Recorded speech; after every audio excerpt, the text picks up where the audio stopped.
Goodwin and Simonson made music together. They ended it quite deliberately and permanently with Paul Kirk's death.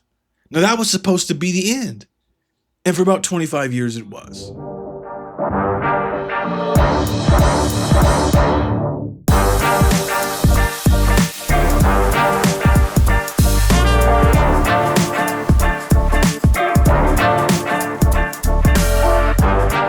Hey everyone, welcome back to another episode of Comics Rot Your Brain, the podcast where professional screenwriters talk about the comic books that they love, mostly from the 1980s. I'm your host, Chris Derrick, and my esteemed co-host, Steven Bagatourian, is off today doing research for an upcoming interview episode that you will not want to miss, believe me. Now today, we're going back a little earlier than what we usually do, back to the 1970s, for a story that ended in the 1990s, and it ended without a single word. No captions, no dialogue, just pictures. And the reason it has no words is that the man who was supposed to write them passed away before he could. In this episode, we're going to look at the last Manhunter story and at a 25-year friendship that ended in silence. But before we dive in, if you're a fan of this show, don't forget to hit like, comment, and subscribe. It helps with the algorithm. And if you're feeling really generous, please become a member here or on our Patreon, which you can find at patreon.com/Comics Rot Your Brain for some exclusive bonus content. Now, let's talk about the fan favorite Manhunter. It was created by Archie Goodwin and Walt Simonson. It ran in Detective Comics 437 through 443. Now, back in 1973, Goodwin, he took over as editor of Detective Comics, and the book was about to change on a big way. Starting with issue 348, Detective became one of DC's 100-page super spectaculars, a giant-size format built to justify the rising cover price. But here's the catch. Here's the big catch of this, right?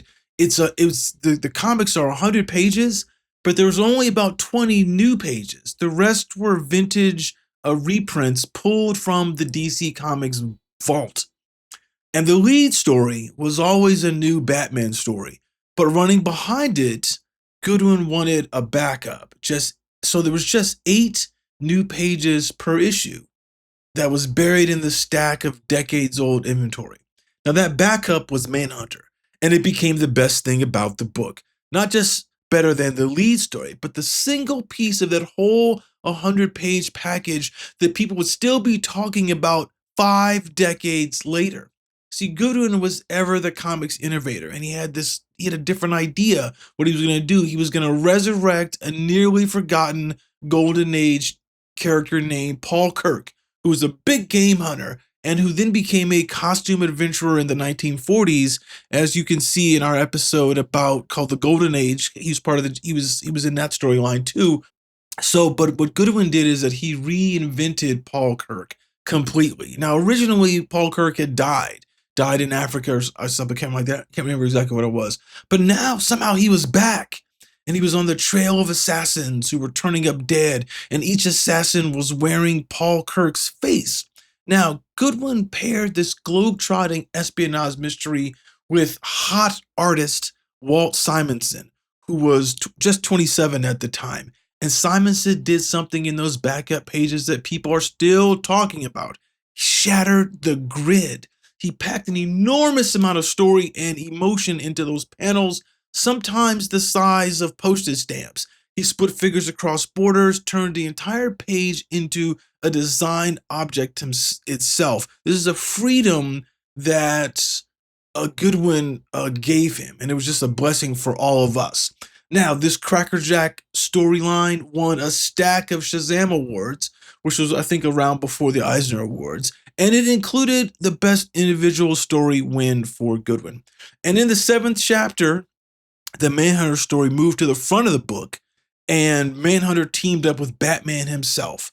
Goodwin and Simonson made music together. They ended it quite deliberately and permanently with Paul Kirk's death. Now, that was supposed to be the end, and for about 25 years it was. Now, Goodwin says this is like one of the best things he's ever done in comics. And Goodwin and Simonson, as we know, both went on to enormous careers. Simonson became a legend in his own right, most famously on The Mighty Thor and creating Beta Ray Bill.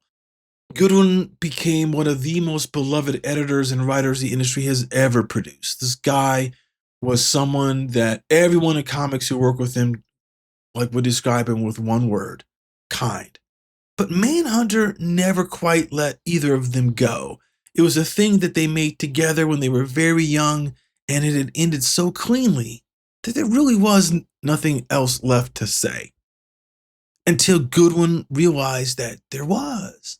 Late in the 1990s, Goodwin came to Simonson with an idea for one final chapter, an epilogue.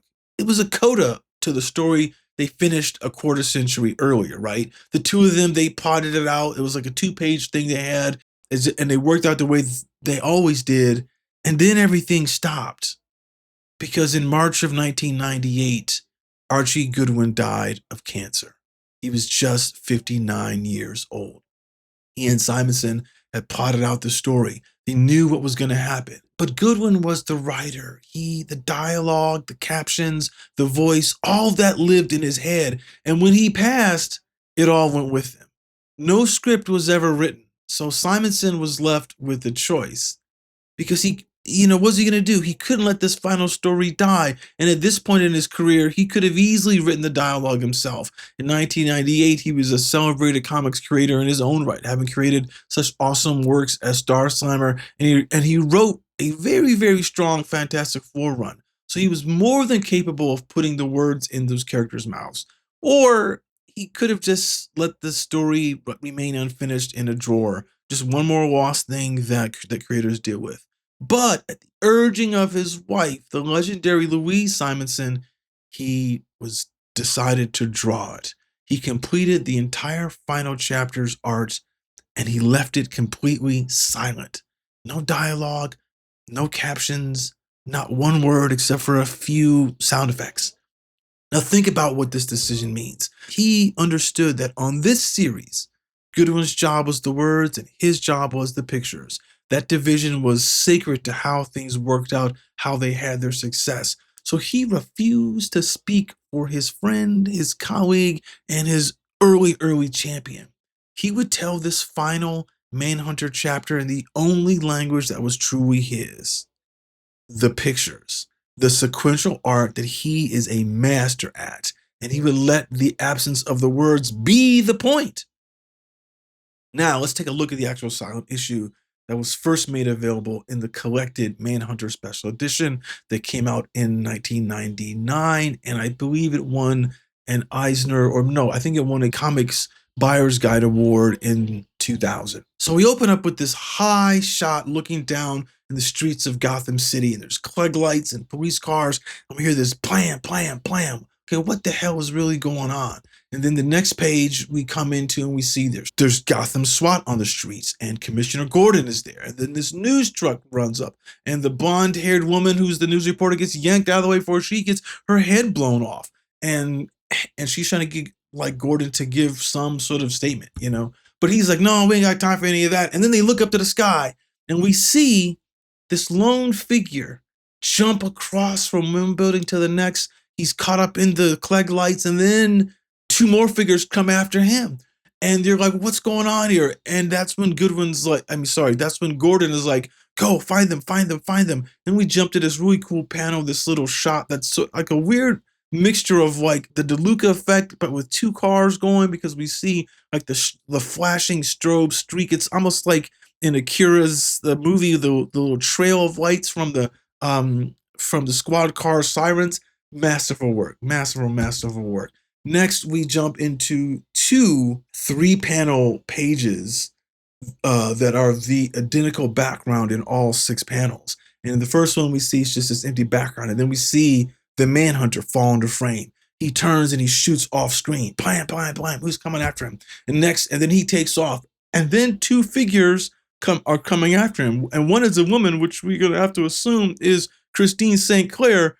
And then they go after the Manhunter. And then in the final panel, we see Batman's forearms. We can tell it's Batman by the spikes on the gloves. And then we cut to a hotel room. And Simonson, he drew this next sequence with rounded corners on the panels to kind of like indicate, oh, this is a flashback or at a different time. And we do see that it's at like 7:14 in the afternoon, evening. And this is just, there's a guy who's looking out the window. He's waiting for the sun. He's waiting for the sun to go down. And then when the sun goes down, it's time for him to act. He goes to his bag and he pulls out the uniform. This is a Manhunter. This is Paul Kirk. We see him put on the gauntlets, put on the boots, get his knife, get his Mauser. As soon as he puts his mask on, he hears something. He looks, his eyes, it shows his sharp reflexes. And then bam, the door opens and there it is Christine St. Clair. And she is like, she puts the gun on him. And then there's this really fast kind of like this panel use that he does, which Simonson is so masterful at is he does like, it's sort of like a Sergio Leone like snap zone. And then the second time he does that, when he gets closer into her face, he even divides that panel in half between her eyes and her face and the gun. And then we cut to Paul Kirk, Manhunter. He's got his gun out and he's like, blam! Shoots her in the chest. She gets blown down. And then right before he's about to shoot her in the face and finish the job, we get all these shurikens coming in and they hit his hand, hit his gun. You know, they disrupt his aim and he just fires, bam, bam, bam. And then he jumps out the window and he's gone. And then we see it's a figure in a hood who's watching the Manhunter escape. This figure turns over. It's obviously a ninja at this point. And turns over to Christine St. Clair, turns her over. And we see that she was wearing a bulletproof vest. And then those two go after Manhunter. They are not going to let this bullet wound stop him. You know, and then we're back in the present day the present moment. And then we are at a bridge, the stand-in for the Brooklyn Bridge, and there's a big traffic jam. And then this bullet like shatters this guy's, you know, his window. And he's like, oh shit, what the hell was that? And then there's more shooting. And all the people who are in their cars, they get out and just abandon their cars. And then the Manhunter, he lands on the roof of a car, shoots some more. And then there's this really cool, the way this panel closes out. It's this great thing that you do to end pages. You always want to ask a question with your final panel, like you just to push the propulsion of the story. And in this one, the last two panels is a shot of these cars, and we see the Manhunter, and he's jumping away, and this Chinese star almost hits him, and then we hit to this exact same shot, but it's quiet. There's nobody there. It's empty. And then on the next page, we get a wider shot of those same abandoned cars, and then Christine Spar and the ninja, who we know from The Mask is that guy named Asano, who was the martial arts expert who trained Paul Kirk when he was under the spell of the Council. If you remember that from the original like backup series, the Council was this group that was one of those groups like Hydra or someone like that was always trying to like take over the world. They were trying to take over the world. And so then our next few panels is Christine and Asano. They're working their way slowly through the abandoned cars. Where is the Manhunter? Where is Paul Kirk? Where is this clone? And then we get this really cool, like these strips real fast of Christine. She's walking, just looking around, and then this rope comes down, grabs her by the face, the head, and pins her gun and her arms to her face, and then lifts her up. And then Asano sees this, and he realizes that, oh, the Manhunter's got that specialized like blade he has against Christine's face, and he's got a gun on Asano, and he's got all the leverage. And then the next couple panels are it's Manhunter's got this sadistic look on his face, and then right then we see out of the left corner panel, we see the shadow of Batman's cowl sneaking in. And then that's when like Paul Kirk, he notices it. And when he's distracted, in that half second that he's distracted, that's when Asano vaults off of a car hood. And at that same moment of being distracted, that's when Christine swings and kicks Manhunter in the face. And then Manhunter, in this really fast like slice of a panel, his eye catches up and he sees Asano's feet coming to crack him in the face. And he gets hit in the head, drops his gun, and he gets knocked off the bridge. And he falls, and Asano was falling too, but then he's connected to the bridge by suspension wires, and he swings acrobatically back, saving himself, and the Manhunter falls, boom, dies, breaks his head and his neck, and he's bleeding out. He's obviously dead. And Batman's there, and he's upset because he's like, what happened? You can't let people die. That's just a breach of my code. But then Asano takes off his mask, shows that it's him, because they met before. And it's this really great panel at the end where it's on this page where it's Batman, Asano, and Christine. And it's set up in a way where there's also these, like, the suspension wires are in the background, and that sort of divides the frame into thirds as well, but it doesn't break the panel. Just really, really smart just work that Simonson's doing. Constantly masterful, telling you exactly what you need to see to guide your eyes. This is why this guy's one of the greatest pencilers, greatest cartoonists, sequential artists of all time. And then we see Christine, she's got this paper in her hand. And then Asano takes out this calligraphy brush. And then Christine, she opens up her paper, and it's a photo of 12 Paul Kirk faces.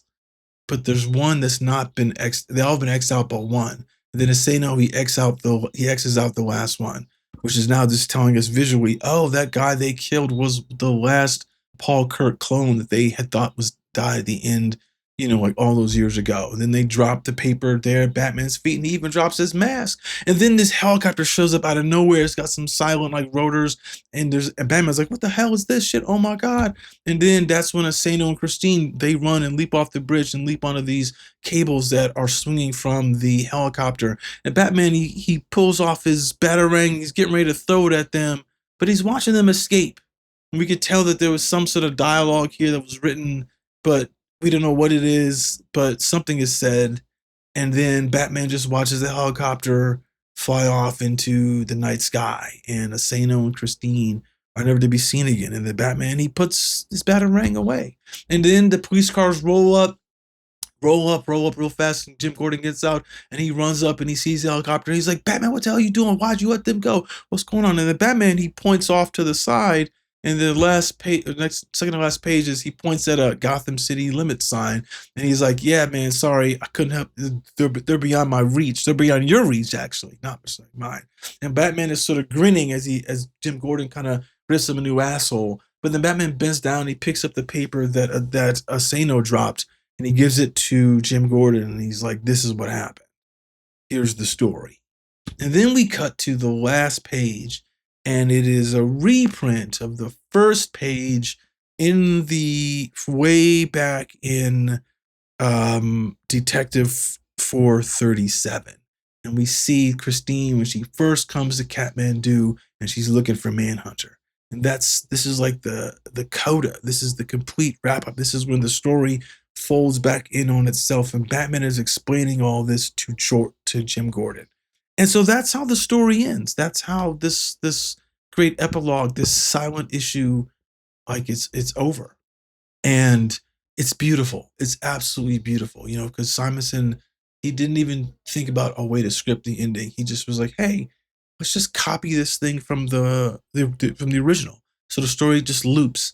And that is what is awesome. And see, when we know that Simonson, at this point, we know that he kept his word completely. He never scripted a line. It's so smart. And so that's the silent issue, the final Manhunter, and so Manhunter's fingerprints are all over the comics that came after it. The compressed, propulsive storytelling, the espionage thriller textured, crafted onto a superhero comic, which we know kind of like that bled into Richard Dragon. And Simonson, his radical page architecture was something that generations of artists studied like it was Michelangelo's sculpture. Now, for a 7-part backup feature, its influence is wildly out of proportion for its length. But the reason we're still talking about Manhunter, the reason it belongs among the great short works in the entire comics medium, isn't only the craft.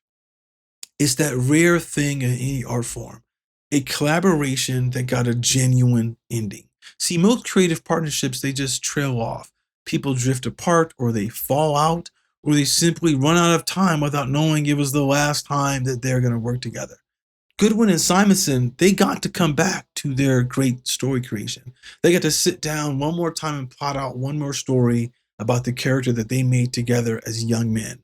But then when death interrupted, the surviving partner, he honored the one who was gone, not by imitating him, not by speaking for him, but by leaving a perfect, deliberate silence and then handing the last page back to Archie.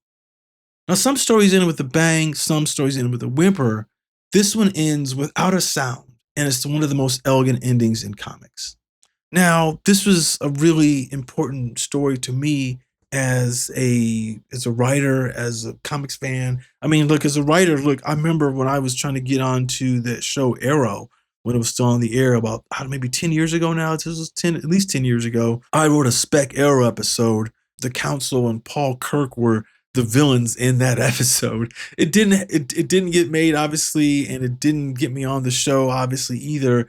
But it was just, I just want to let you know that because I've always been a fan of the way this is done. And I always thought there was more stories for, like, for Manhunter, for the Paul Kirk clone. It's such an interesting idea. And it's been done, like it's added a few things have been added to it later on since then. But without Archie and without Walt, is it really even the same character, the same story, the same thing that we know and love and expect from what those guys originally did? Anyway, that's the show for this week. We love that you are a big fan of Comics Rot Your Brain. Like we said before, if you're a fan of the show, please hit like and comment. As you know, we're huge in responding in the comics section. If you have any books or short stories or little runs that you want us to cover, please put them in the comments and we will do our best to get to them either as a team or as individuals. But we just, love the fans of the show and keep reading 80s comics.